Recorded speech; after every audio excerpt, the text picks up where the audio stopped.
It's time now for County-Wide, a special presentation of Yavapai Broadcasting News. Join Paul David and Brad Miller as they talk with our community's leaders, newsmakers, and people in the know. You'll hear about the hot topics that affect all our lives here in Yavapai County. And now, here's today's County-Wide. Good day, everybody, and welcome to the program. It is County-Wide. Brad Miller with you. We're going to talk fire safety today. It's the time of year where we do kind of chat about that. We're heading into, we always have a fire season. We'll talk with our guests about that. But what we kind of understand is the real established fire season. It'll be upon us very, very soon. And what can you do now? What should you be doing now, either as a homeowner or even a business owner, to prepare for that and to prevent any disasters from coming as our very warm weather gets here and our fire season does literally heat up. Rick Chase is the fire marshal at the Central Yavapai Fire District. Hello to you, sir. Hello, how are you doing, Brad? You're a first-time visitor with us. Yes, sir. And over here is Andy Smith, and we've talked with Andy, fire safety specialist, also with CYFD many, many times. Hello to you. Nice to be here. Good to have you both here to talk about this. And can we just kind of start with that? Oh, also the Wildfire Expo is coming up just a few days' time on the 20th in Prescott. We'll talk a bunch about that toward the end of the show. It's a great opportunity for you to get out and find out more about what you can do around your home or business toward fire prevention, not just wildfire, but different kinds of things like that. So we'll chat about that too. But first, is it right, Rick, do you think, to say that we're always in a fire season in Arizona? Yeah, definitely. Arizona, because obviously it's dry climate, summertime when it's very warm, that's a big time for fire restrictions. As we know, living in Yavapai County, we always go into county-wide fire restrictions. Yeah. Wintertime, things are very, very dry as well. You know, we saw in Prescott Valley alone a couple of fires right in the heart of winter. In fact, one of them was just a couple of days after a snowstorm, and it was burning really, really quickly in the dry grass. And it seems like you could, when that happens, that specific example, and you and I talked about that here a week or two ago when that happened, that folks can kind of get lulled into a false sense of security. Well, it's winter. Fire, you know, I drove up to Jerome the other day and the fire, you know, the big indicator that they have there is on low, and you think, you know, that kind of thing. But and then there you go, wildfire here. Camp Verde's had a couple. Those were commercial assignments, but you get those kinds of things. And one of them ended up kind of starting to get a little bit into some of the brush and, you know, that kind of thing. So just like that, even in the middle of winter, we can get into it. But as the winds pick up, always it seems like this time of year, we've seen some of it already into May, and it really dries those things out. And it seems like it's kind of a double-edged sword. We either get a wet winter, and so the grasses grow high, and then when they dry out, there's heavier fuels. Or we don't have much of a wet winter, the grasses stay low, but they're dry already. You know, and you get that. So it just seems like no matter what that winter weather is like, you're going to have a high potential for wildfire. Yes. Toward that, what folks, what we want to talk about on the show is what folks can do to minimize their risk for wildfire. And let's kind of just focus on residential for the program's sake. And simply put, what do I do? What do I need to know when I'm thinking about, you know, standing in my yard, looking at the house? What do I do to try to keep my wildfire exposure low? Absolutely. You know, I know we have neighborhood setting homes, and then we have homes that are right against the border, either state land or Forest Service land, directly into the urban interface. And what we like to teach people and advise people is create a defensible space around their property. And what a defensible space is basically they're clearing away all the brush and any way that a fire can actually get from the forest or from that wildland to their home. So what it does is it creates a barrier, you know, so to say, that protects their home from the wildland that's surrounding it. Yeah, and ways we can do that. Andy, you want to? Sometimes people think that when we say create defensible space, we mean bulldoze around your house. So and that's not at all what it means. What we would recommend is that there are spaces between all your plants, so that you can walk between everything, and it isn't a continuous fuel load all the way up to your house. Yeah. Just kind of think of it that way. Pretend all of your plants are cotton balls or toilet paper, something that's very, very flammable, and you would never dream of having that kind of a situation. And it might sound silly, but I had a guy say that one time, and I thought, well, that's not a bad idea. That makes sense. Kind of start to think about it. I describe it to people as creating little islands of vegetation that you can get around. What about like tall trees? I've got someone, say, on my property that overhang my house, not touching. Is that something to be concerned about? You know, in the interface, particularly if you live up in the woods, we tell you to consider trees that are close to your house as part of your house. Okay. So we do recommend that you keep the trees at least 10 feet off your roof. And, you know, people have trees growing up through their decks. Sometimes they really like that. Right. We don't recommend that. Yeah, yeah. Well, and there's certain things you can do, and what it seems like what you want to do is kind of come in. I was going to use the word compliance, and I don't think that's quite right. I don't think people get violations or citations for it's a safety issue. Absolutely. And it's about kind of protecting your own, well, literally your space and this kind of defensible space. Right. It seems like just a cleanliness issue in terms of like leaves and those kinds of things. Right. Probably is a pretty good first step. Yeah, one of the things too, Brad, talking about trees, is we always advise people to trim the trees up, from all the low branches, about anywhere from 3 to 5 feet off the ground. And that way, if there ever was a ground fire that came through, it's just one less thing that can catch and bring that fire up towards the tops of the trees. Right. And another thing too, a lot of folks that live in the forest or near the forest get a lot of pine needles on the roof. So we always advise folks at this time of year to clean out their gutters, get the pine needles off the roof, and it's just another way to keep that fire away from their home. Okay. We talk a lot about, and we mentioned it already on the show, the kind of that, what's the right phrase, wildland urban? It's an urban interface. The urban interface. Yes. Again, when, let's kind of use the Prescott area. Okay. A lot of folks in those tall trees that are kind of some houses right in the middle of them, some, doing these kinds of things. Sedona, the Brins fire, the terrible fire there, that's the folks who really got in trouble. Right. The folks that live in the urban interface. Now, there's nothing wrong with doing that, but it's going to pose some special challenges, whereas being in the middle of town absolutely may be different. Tell us a bit more about that and what those folks living in the urban interface really need to be aware of. Right. I mean, it's obviously beautiful to live up there in the trees and whatnot, but there is some challenges that come with it, and of course the biggest one being if there was a fire. We look at evacuation. Do they have 2 ways out of their home in case a fire came near their main road into their residence? Do they have a back road out of there? With all of the growth and stuff, a lot of these places up in the hills, they don't have fire hydrants right there. So now they're relying on, the local fire department to bring up not only the fire engines, but as water tenders as well, and to do a water shuttle operation to fight a fire. So water supply definitely is a big issue up there, along with all the growth and the trees and having an escape route. We always advise people, too, to have some kind of a plan, an evacuation plan, so if something big was to happen, that they can grab their belongings without having to spend too much time going through their house trying to dig up certain things. We advise people to, any money you have that somewhere where they can get pretty easily. Pictures that are irreplaceable, right. Things like that, medications, personal items, things that they can leave their home and still be able to survive in the next week or two until they either are okay to come back or. I want to spend a minute on that when we come back in our second piece, very specifically about the evacuation plan, because it seems like almost any of us should have that. Certainly, folks that are in kind of those higher risk zones, absolutely, should have that ready. And I mean, and here again, I'm kind of drawing because we've talked an awful lot with firefighter folks over the years on this show and in other forums, and I've heard it just a million times, and our listeners have heard it a million times. Yet when trouble comes, sometimes folks just aren't prepared, and there can be a few easy steps to get in readiness for that kind of thing. And now is definitely the time to do it. We need to go ahead and take just a short break, so we'll do that. We'll pause for a moment. When we come back, Rick Chase and Andy Smith. Central Yavapai Fire. We'll also talk about the Wildfire Expo coming up very soon, coming to Prescott. It's a break, and Countywide's back after this.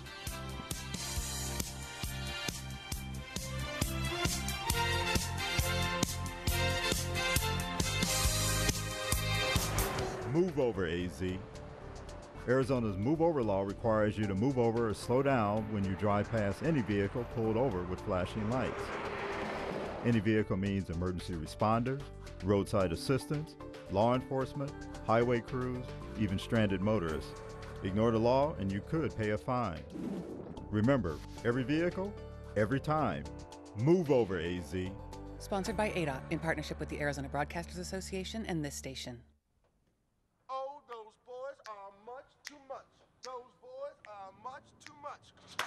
We got the spirit. We're hot. We can't be stopped. We got the spirit. We're hot. We can't be stopped. We're going to beat them and bust them. The smallest moments can have the biggest impact on a child's life. Let's get a little bit rowdy. R-O-W-D-Y. Take time to be a dad today. Call or visit fatherhood.gov to learn more.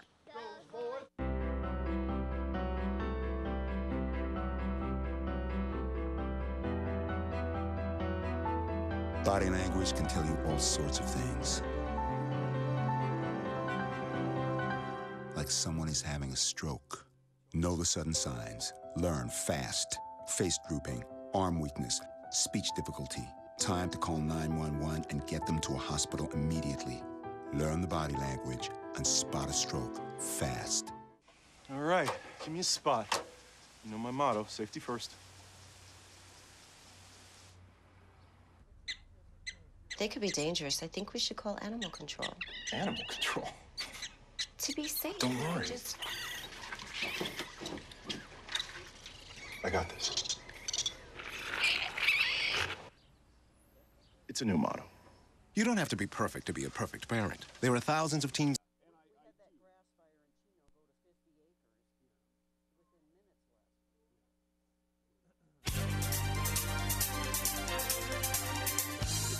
It is Countywide. Brad Miller with you. And again, our guests today, Rick Chase and Andy Smith, talking about fire safety. The wildfire season is upon us. Coming up, we kind of think of, as we said at the beginning of the show, we're always in a fire season in Arizona, but we kind of think as, you know, we get into summer and that real heat. But now's the time to take action to prevent your exposure to wildfire dangers, or to at least minimize the risk. Andy, would you share with us something you said during the break? Talking about folks kind of living in the urban interface and how you look at it and how maybe they should kind of look at it too. When I go out and talk to people about the defensible space around their homes, something I emphasize is that if you choose to live in the interface, which is a beautiful, fantastic area to be able to live in, you need to look at it as a choice you made, much as if you bought a house on the ocean or a house on a river. If you lived in the Midwest, you'd prepare for tornado danger. Right. You need to be prepared for the natural disaster risks where you live. Yeah. And in the interface, that is almost certainly a wildfire. It's just a fact of life. It is a fact of life. Toward that, I want to talk about, Rick, you got into this already, but I want to spend a minute on it, the evacuation plan. It can start, as you were kind of describing, papers. There's the papers, pills, and pets, among the many things you need to kind of consider. You mentioned papers, photographs too. Right. Just to have these things, you know, kind of ready. Maybe you've got digital copies of cherished photographs. Have them ready to go, right? Absolutely. Tell me about that. Just kind of having a suitcase or a backpack or something with this information and these materials in it. Yep. Yeah, absolutely. There's several ways people can do this, but I always say if you're living somewhere like that, have a plan. You know, we always try to have a plan for if something happens, and so this is one of those opportunities to say, hey, you know what, I live up here, trees are surrounding, if a wildfire came through, what would I do? You know, we teach people early on to know 2 ways out of a house in case there's a fire. We teach the kids that in elementary school through our Fire Pal program. So it's kind of the same thing in the urban interface, you know, have 2 ways out of your residence.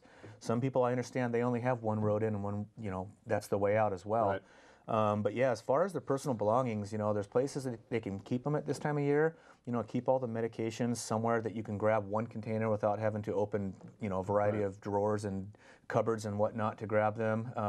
Pictures, photographs, have them all in a box somewhere if they're, you know, I wouldn't advise keeping them in the attic or somewhere like that because, of course, if there is a fire and you have to escape quick, those things are going to get left. Yeah, absolutely. Yeah. So pets. Talk to me a little bit about that and what you kind of recommend. And there's folks here again, and we've seen this. We've seen there are rescue groups for folks who like horses, yes, large animals, things like that. But let's just, for our discussion today, talk about dogs and cats and household, kind of common household pets. I'm going to relate a story that a firefighter told me some years ago about a big fire in the Sedona area, and there was a lady who was in very imminent danger. Would not leave because of the pets, and she she hadn't kind of prepared a way to transport them. I think 3 cats and a dog, if I recall correctly. And for that reason wouldn't leave. Well, there's a cascade effect to that because now she's endangering the police officer who's there trying to insistently get her out, as well as the firefighters and so on. So it's not just you. Right. Yes. And talk to me about that. You guys have experience with You should have a plan for your pets just like you have a plan for your kids. You wouldn't leave the kids behind. You wouldn't expect them to go without their stuff. Right. So have a way to take your dog food, get your dogs, your cats. You need to have these things planned for. Pet carriers and whatever you need. Water. It's like any other, like you mentioned, teaching kids. You teach them to stop, drop, and roll. Adults need to think about, practice, and plan for something that might happen. Yeah. Get it all thought out ahead of time. Go ahead. I was going to say, typically too, when if there is a large incident or a fire that is growing in nature, what they'll do is they'll get an evacuation plan for the communities that are up in these outlying areas. And knowing that plan ahead of time gives folks enough time to load their horses into trailers and get their pets ready. If an incident, is quick moving or starts near a community, they may not have that opportunity or that time. But usually in an evacuation process, they will get people to come and help with the animals as well. Right. Red Cross gets involved, and they'll get folks that can come and try to rescue people's pets. So. And quite frankly, we heard some sad stories, out of Colorado.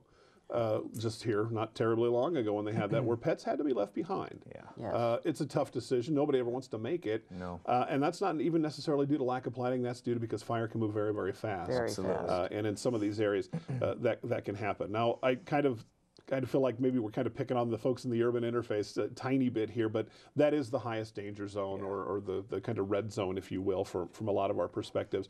But even if I'm in the middle of town, these kinds of things can happen, and evacuations don't always mean you get to go home in 2 hours. Sometimes it's a day or two or 3 or 4 or what have you. Yes. So you should be prepared if you need to evacuate, shouldn't you, to be gone for a little while? Absolutely, yeah. You can prepare for up to a week. Typically within, either somebody will be able to go back to their home within that week.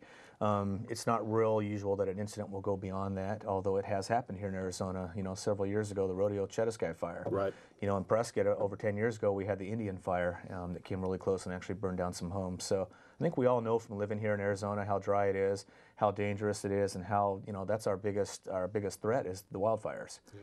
So no matter where we live, if it's in the middle of a town or if it's near the outlying areas, urban interface, we always need to have a plan and be ready just in case. Does the fire? Do you guys? Does the Central Yavapai District? I know that some of the districts will go and upon a request maybe do even just kind of a very short assessment of someone's property. Now I know you can't go to every single house in town. Right. But if folks have questions, can they contact you, or what's a good way to find out? Well, I've got a circumstance that I don't know how to address, but I want to do it right. Can you help with that? Absolutely, absolutely. They can call our office, and we actually have here in our area, in the Central Yavapai Fire District's area, we have where we will go out and do a property assessment for them. We'll kind of give them a drawing of their home and their property, and Andy's one of our assessors that goes out, and we'll basically let them know, like she was describing, how to get your islands of vegetation, how to trim up your trees, and advise them on some bushes and whatnot, just things that they can remove to give them more of that defensible space on their property. Do you ever drive by, I'm going to put you on the spot, both of you here a tiny bit, do you ever drive by a property in your district and think, my gosh, that is a disaster waiting to happen? And do you have any power as fire marshal? I don't know if that's, we think of that as an enforcement type of position, to knock on a door and say, you really ought to get to looking at this. And please, with that question in mind, don't drive by my house. I'm coming to your house right now, Brad. I have a feeling. But do you see that? Or there's got to be properties you think, boy, that could be a real problem. Do you have any tools in place that you can kind of talk to those folks? Or what's the... In Prescott Valley, we do have a code enforcement department that does help take care of that, so we can advise them if there's a place that really needs to be trimmed up. A lot of times the neighbors will call with concerns on a neighboring property or a vacant home where it may be bank-owned and nobody's taking care of it whatsoever. Gotcha. And in this area, that a lot of it, not only with the private-owned land, but it's just the land that's out there. We have this growth that comes up, and that's why we need to keep everything trimmed down. A lot of folks will work on the side and take care of, empty lots and whatnot, and they'll go ahead and mow down all the grasses, because those are the fuels where that fire can move quickly in. So, for people, I just say, at this time of year, try to do yourself a favor and do your neighbors a favor.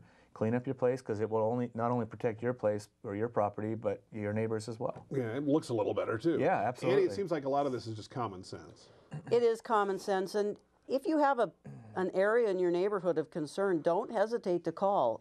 You'd be surprised sometimes people with vacant lots that are completely overgrown are very receptive when they hear from the fire department, and they'll say, oh gosh, I didn't realize, and get it cleaned up right away. So don't assume that a neighbor that owns a lot who's out of the area doesn't care. They just may not know. May not be aware of the problem. Yeah. All right, let's go ahead. We need to take another short break. When we come back, we'll talk about the Wildfire Expo coming in the Prescott area here very soon. A great way for you to learn more about what we're talking about today and even beyond that. Rick Chase and Andy Smith with Central Yavapai Fire. A break, and Countywide's back right after this.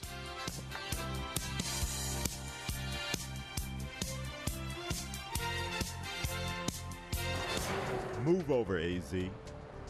Arizona's move over law requires you to move over or slow down when you drive past any vehicle pulled over with flashing lights.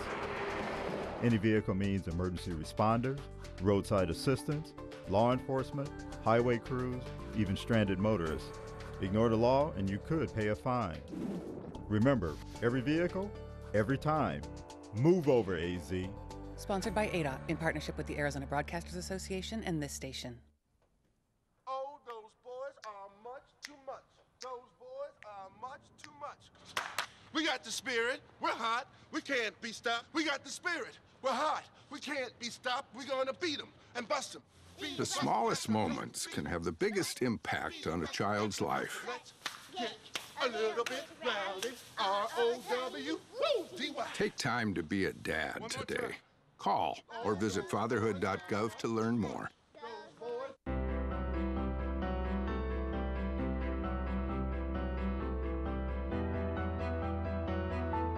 Body language can tell you all sorts of things. Like someone is having a stroke. Know the sudden signs. Learn fast. Face drooping, arm weakness, speech difficulty. Time to call 911 and get them to a hospital immediately. Learn the body language and spot a stroke fast.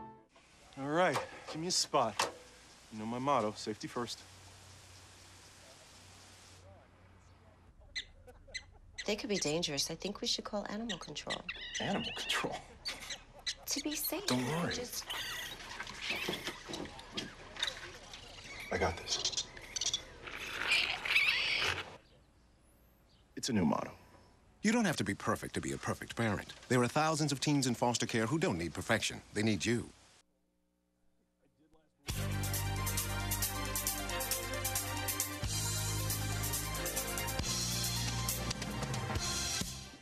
Welcome back to the program. It is Countywide, and Brad Miller with you. Rick Chase, Andy Smith, kind of wrapping up this one. There's so much more we could talk about. If simply Google defensible space or wildfire preparedness, just any number of those kinds of words, and there's a ton of information online. I've seen maps and different kinds of things, and I don't know what Central Yavapai specifically has to offer through your website, but your local jurisdiction will, and there's all kinds of information online about defensible space, and to expand on what our guests have been talking about today. So look there, especially if you're kind of in those higher fire zones, higher risk areas. The Wildfire Expo is returning to, this has been going on for quite a while now. I think the first time I ever met you was at a Wildfire Expo. I wrote that day in my diary. I know you did. I know, and you think about it often. I do. Yeah. In any case, a lot of good folks and Andy come together and come together and talk about. We're laughing about it, but it is a serious business about how to be prepared and those kinds of things. And there's all kinds of demonstrations and many, I think, gosh, probably most of the Yavapai County fire districts are represented with folks there. Just talking little tidbits of what it can be, talking about pet safety and those kinds of things, talking about safety around the home in general. It's not all wildfire, so there's a lot happening. Rick, tell me about this. This is coming up here the 20th of this month, so just a couple days away, really. Yep, it's going to be the 20th on Saturday, downtown Prescott, around the courthouse area. I believe it's from 10 until about 4 o'clock, 3 or 4 o'clock. So there'll be about 5 hours there, and what it is the POWIC. It's an abbreviation for the Prescott Area Wildland Urban Interface Commission. And what they do is they put this on every year, and it's to help out to promote Firewise communities. And what a lot of homeowners associations and people that live in the urban interface they have is they try to become a Firewise community. And so what that is basically is having the defensible space around their homes. They have the right materials around their home, the building materials such as the roofing, the siding. Stucco is not going to burn quite like a wood siding house would. Yeah. Wood shake roof will burn much faster than an asphalt shingle roof. So it's a place where these vendors and contractors, you've got state land, Forest Service, local fire agencies. It's actually a really neat thing. They have a lot of brochures, handouts, items like that. They explain to people on ways that they can help become more fire-wise. There's an apparatus show there. A lot of the agencies bring in some of their older apparatus, and they have an apparatus show. Yeah. A couple characters walk around. I think Smokey the Bear is going to be there. We'll have our 8-foot-tall, he's called Truckee. He's a fireman. I've seen him. You've seen him, Impressive character. Yeah. So they'll be fun for the kids, and they can learn in a fun way, and those kinds of things. So it's a great place. It's outdoors, but kind of under one roof, if you will. A good place to go and just sample the different kinds of things. They'll give you ideas you never even thought about, and you'll find maybe problems in your own home that you never even thought about, and this is a great way to address those. Guys, we're all out of time. I really appreciate you coming and chatting with us. Central Yavapai Fire District, Rick Chase, Fire Marshal, Andy Smith, Fire Princess. It's countywide. We'll see you next time.